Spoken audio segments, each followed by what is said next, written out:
Sakamoto Desu Ga is a Japanese seinen anime from 2016 and is based on a manga series by the same name that was written and serialized in 2012 by mangaka Nami Sano. The story revolves around the character Sakamoto, who is the coolest character in the series, and that's not an opinion, he is objectively the coolest character in the show. But before we go any further, I would like to thank you all for watching my videos, and in case you didn't know, I'm Inviso and this is Medianalysis. Here we go. In Class 1-2 of Gakubun Prefectural High School, one student has had everyone's attention since day one. He's stylish in class, he's stylish at lunch, and he's even stylish when he's sent to stand in the hall. Every move he makes is cool, cooler, coolest. He lives an overwhelmingly stylish high school lifestyle, and his name is Sakamoto Desu Ga. The preamble before the opening song really does say it all. They tell you exactly who he is and what he's like. In fact, if I had to sum up the series in one sentence, it would be, high schooler is so cool he makes everyone notice his coolness.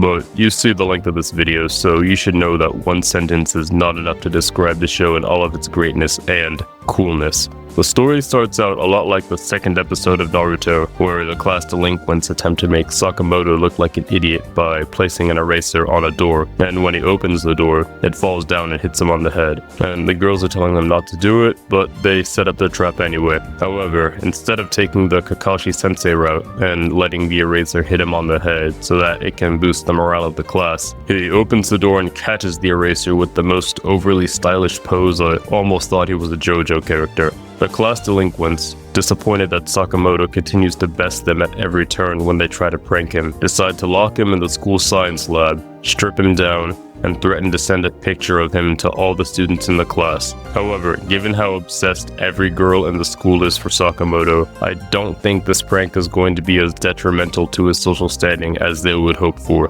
But before they can send literal CP of Sakamoto to the entire female student body, the three students forget their cigarettes were burning and start a fire in the science lab. Sakamoto then takes it upon himself to save the day, in classic Sakamoto fashion, of course. The day is saved, and the three delinquents have a bit more respect for Sakamoto, especially Atsushi, who decides to make the image she took of Sakamoto during all of this his new lock screen. Very cool. In case you haven't caught on already, this is the typical formula of a Sakamoto episode. Someone does something to try to make Sakamoto look like an idiot or get the better of him, but he uses his coolness and secret techniques to turn the tables on them.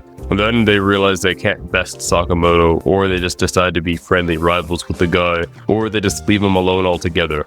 This of course happens to Atsushi, as stated, Aina, Sarah, Kubota, or Morso's mother, and many other minor characters that have names I don't care enough to remember and don't really matter. All of these stories seem to be one-off interactions that have no real connection until the start of my favorite character's involvement in the series, Sho Hayabusa, an upperclassman delinquent who was the head of the sophomore troublemakers. He's a lot like Sakamoto, and the parallels are obvious. He's smart, he's cool, and everyone around him admires his skill, his style, and wants to be just like him. There is just one little problem though. Sakamoto has gotten the attention of the school delinquents, and not in a good way. So, Hayabusa decides to have a little chat with him. Sakamoto makes it very apparent that he doesn't care about what the school bad boy has to say, and basically just ignores him and his gang's targeted strikes to inconvenience him, because all they end up doing is making him look even cooler. Which is, par for the course for Sakamoto. Side note, but apparently Sakamoto has names for all of his class tools and utensils, and the ruler's name is Smith the Ruler, which is just hilarious to me for some reason. So, the other delinquents get the idea that if they can't hurt Sakamoto directly, then they will need to hurt someone that he cares about. His friends. More specifically, his best friend, Yoshinobu Kubota. So, they abduct Kubota and shave off all of his hair, and then they write Hayabusa was here on his head. Sakamoto, realizing what these bullies did to his friend, decides to go confront Hayabusa after school like he was told to, so that he can fight for Kubota and get his dignity back. However, before the fight even starts, a cop on a bike tells them that fist fighting is illegal and that they were going to be arrested if they continued with it. But they actually tell the cop that they were going to be playing pushing sumo instead of fighting, and through this game is how this fight plays out. The whole goal is to push the other player over without moving your feet. And honestly, the whole pushing sumo fight was a lot more serious and intense than I originally expected it to be. And it wasn't even a real fight. Well, a real fist fight. In order to win, Sakamoto stands up like an antenna, and to the delinquents, it looks like he is trying to call down a bolt of lightning to hit Hayabusa. During this, the other delinquents try to help Hayabusa and attempt to pull Sakamoto's feet from under him, so that way he loses and Hayabusa wins. However, Hayabusa tells him that no matter what, he intends to win this pushing sumo competition without any help or cheating from his gang. Eventually, Sakamoto does end up pushing Hayabusa over, but he lands in a taxi cab because Sakamoto tells him that along the way, he realized that he wasn't even the one he needed to fight, and just called him a taxi cab to get him out of the rain, because all of this fighting was pointless anyway. Wow, what a guy. I mentioned these two episodes specifically because I feel like with the two characters that take center stage in these episodes, aside from Sakamoto, we really get to see them shine, and we can see their potential in just their debut episodes. I could talk about the time that Sakamoto pretended to be a medical doctor just to buy porn videos at the library, the time Sakamoto literally kicked rocks and wasted half a dozen rolls of toilet paper just to make a few kids happy, the time Sakamoto got a bunch of women at a dinner party to simp for him because he burped during karaoke, the time Sakamoto basically dominated at a school sporting tournament while the class clown who does nothing but make B tier B jokes attempted to sabotage him at every turn, or the time that Sakamoto shot someone with a balloon shield while he was using a balloon gun. But instead, I'd like to discuss Hayabusa and Atsushi's episodes a bit more, and you'll see why near the end. Episode 5 isn't where Sho Hayabusa's story ends. You see, we learn later in episode 10 that his dad lost his wife a long time ago, and it's just been him raising his 4 sons, Hayabusa being the oldest of course. His dad meets some woman and he tells her that he and his son, Hayabusa, enjoy a lot of fancy things and exotic food. However, this couldn't be further from the truth. In fact, the dad only said this to impress the woman so that his young sons could have a mother figure in their lives. Because of this, Hayabusa is asking Sakamoto for help to put on a show so that this woman will marry their dad and doesn't think that they have no class. So that way, his younger brothers can have a mother figure in their life. And since Sakamoto is skilled in this area of expertise with the fancy stuff, that's why he is being asked by Hayabusa for help. Sakamoto's idea is literally 2 kids in a trench coat, with Hayabusa as the head and himself as the arms so he can do all the fancy stuff while they're eating dinner.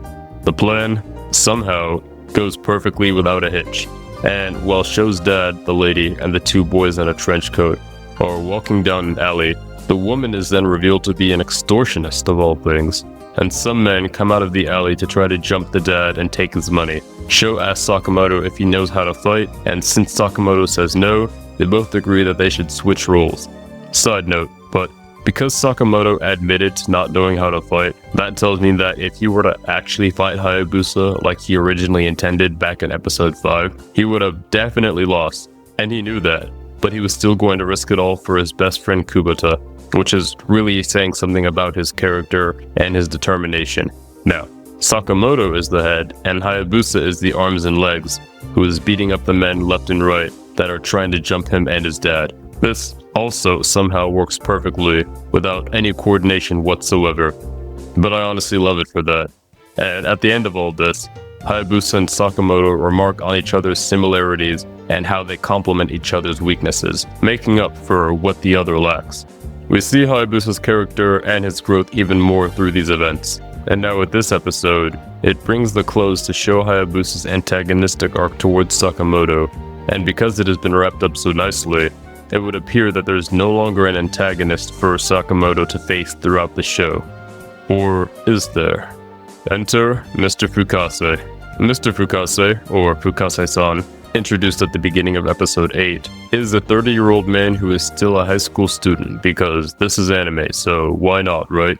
He is a very intelligent man who has 2 kids and has even been divorced as well. And when he gets bored of not showing up to class so he can stay in school even longer, he decides to play games with the popular kids.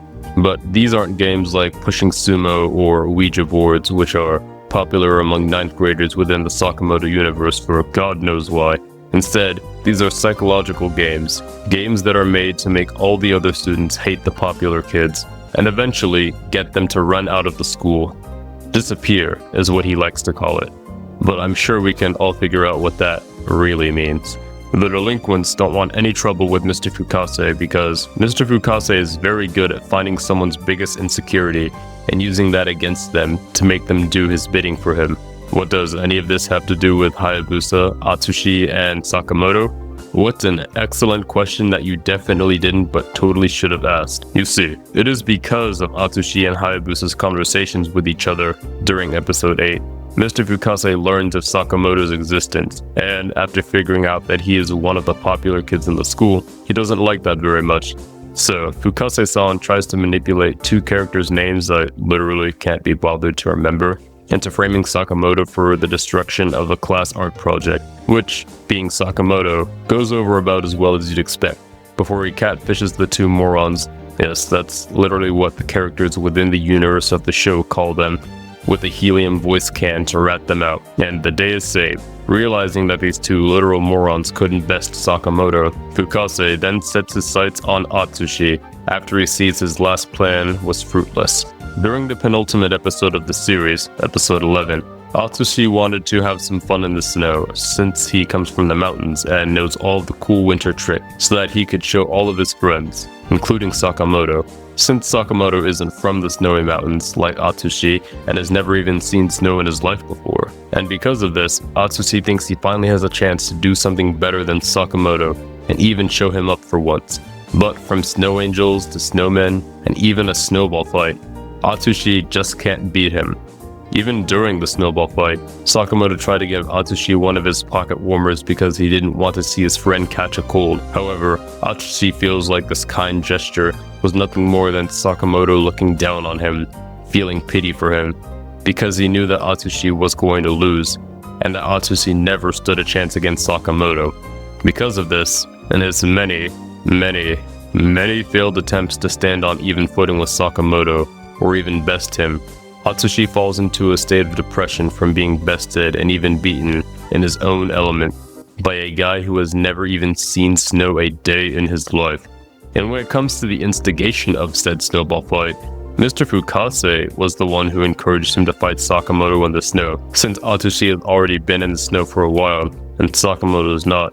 Mr. Fukase tells him that he will have the advantage over Sakamoto, and even gives him the idea to have the snowball fight in the first place. When Atsushi fails to win, Mr. Fukase comes to school the next day and talks to Atsushi, and tells him that having Sakamoto in his life was what made him lose his way, and that he needs to figure out what's really important.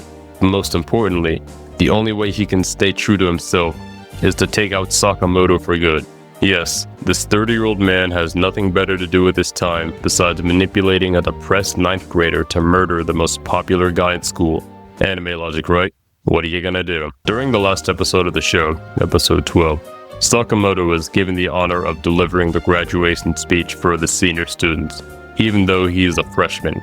While this is happening, Atsushi walks onto the stage with a metal bat and is swinging at any teacher who gets in his way to end Sakamoto.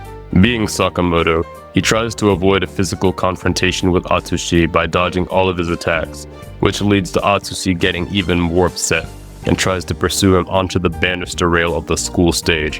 When Sakamoto dodges one of Atsushi's swings, Atsushi doesn't have the balance to keep himself on the rail and falls off, but Sakamoto saves him. Even when Atsushi is beating his hand and even his face with the metal bat to force him to let go, Sakamoto still holds on until he loses his grip, and then he even drops his pants in order to save Atsushi. Atsushi Maeda, the same person who tried to strip him down, send explicit images of him to all the girls in class, the same person who forced him to dress up as a doctor in order to buy some porn at the library, the same person who bullied him, stole his stuff, threw his desk out a window, the same person who did all these horrible things to him throughout the series for no other reason than to prove that he is better than him.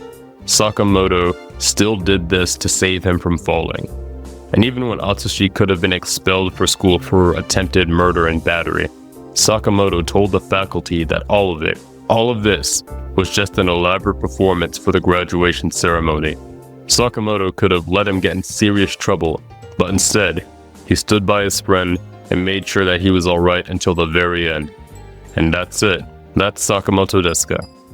While this show sure is a wild ride, the first thing we need to tackle is this show's characters. Sakamoto himself is just one of many characters that have importance in the series.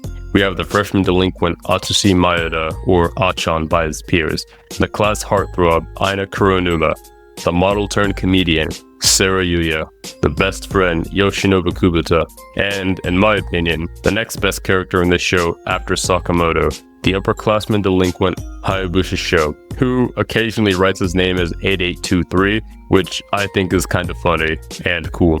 And of course, the master manipulator, Mr. Fukase. There are of course other characters in the show as well, but these 6 are definitely the most memorable and important ones in the series in my opinion, outside of Sakamoto of course. As far as Sakamoto goes as a character, he's what I like to call a flat character archetype.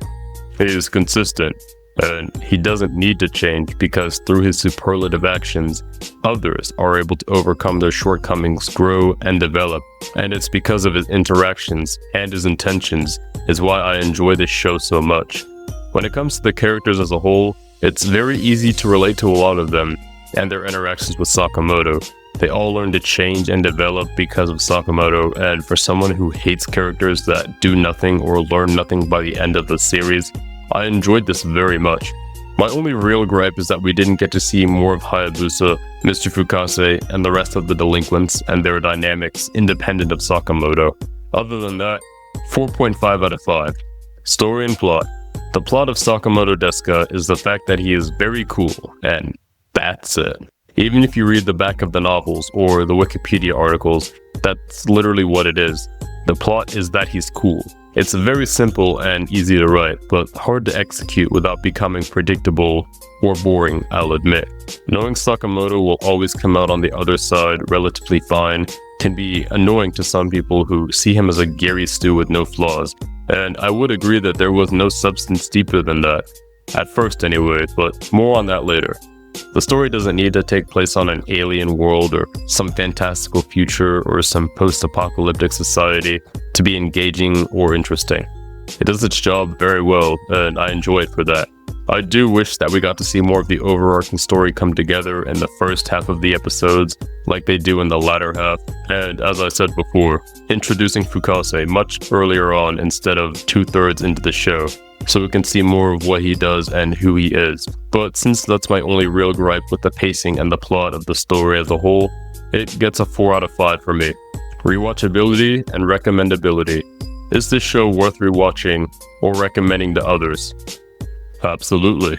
Sakamoto is a show that I would recommend to literally anyone, no matter who they are, because in my opinion, it's just that good. Even where I used to work, when I showed this show to a couple of my coworkers, we couldn't stop quoting it long after we finished watching it, because it was just that enjoyable. And it's so rewatchable even, that when I asked people around me if I should talk about this show, JoJo's Bizarre Adventure, or another show, all of them said Sakamoto, except for one person. And I asked like 20 people, so that's a lot of people. That's 95%. Sakamoto gets a 4.5 out of 5 for this. It's definitely a show that's worth rewatching, either by yourself or with your friends. But watch it with friends, cause it'll be a lot more entertaining if you do. And lastly, the finale. The reason I even include this in my ranking system is because a finale can either make or break your series or movie. I mean, look at Game of Thrones for example. Does Sakamoto's finale hold up to me? Yes, and here's why. At the start of the show, in the very first scene, we have Atsushi voicing his frustrations about Sakamoto. Right after that, we see Sakamoto catching an eraser that Atsushi left for him to hit him on the head and make him look foolish. And at the end of the show, Sakamoto is catching Atsushi after Fukase tries to erase him once he's voiced his frustrations about Sakamoto. All Atsushi wanted was to best Sakamoto, or at least make him look foolish, and in the very last episode, it finally happens when Sakamoto has to literally drop his pants just to save Atsushi. He looks really dumb, but he also looks really cool, and he did all of that just to save Atsushi. The parallels between Hayabusa and Sakamoto shine throughout the series, and Sho Hayabusa is even telling his band of school delinquents that, no matter what, they need to have something to hold on to and believe in, that no one can take away. Because if you don't, Mr. Fukase will pull the rug from under you at your lowest point and use you, just like he did with Atsushi, and just like he did with the other two morons earlier. Also, while I was rewatching the show to record this video, a thought dawned on me that perhaps Fukase-san set Atsushi up on purpose to fail at the snowball fight, so that he could drag him even deeper into the depression that he was in, and use him at what was truly his lowest point. Truly despicable. There are many Mr. Fukases in the world. They all have such bleak outlooks on life, and will drag other people down into misery with them if given the opportunity. Mr. Fukase, well, wrong about many things, is right about one thing, however. When talking to Atsushi in order to manipulate him into getting rid of Sakamoto, he tells him that Sakamoto is like the moon that shines in a dark sky, and that those that try to reach him will fly towards it like insects towards a light bulb, flying towards something that is forever out of reach, because they can never be like Sakamoto. This is very true, and it's very accurate for why people even fall into depression due to running a never-ending race where the finish line is in sight, but never any closer than when you started. As the old adage goes, comparison is the thief of happiness. But the takeaway that Atsushi had from this is the wrong way to look at it. It is indeed impractical to chase the moon in the sky, but you don't need to chase the moon to be inspired to soar high in your life. You don't need to be the pinnacle to be acknowledged, and you don't need to try for something that you simply cannot do.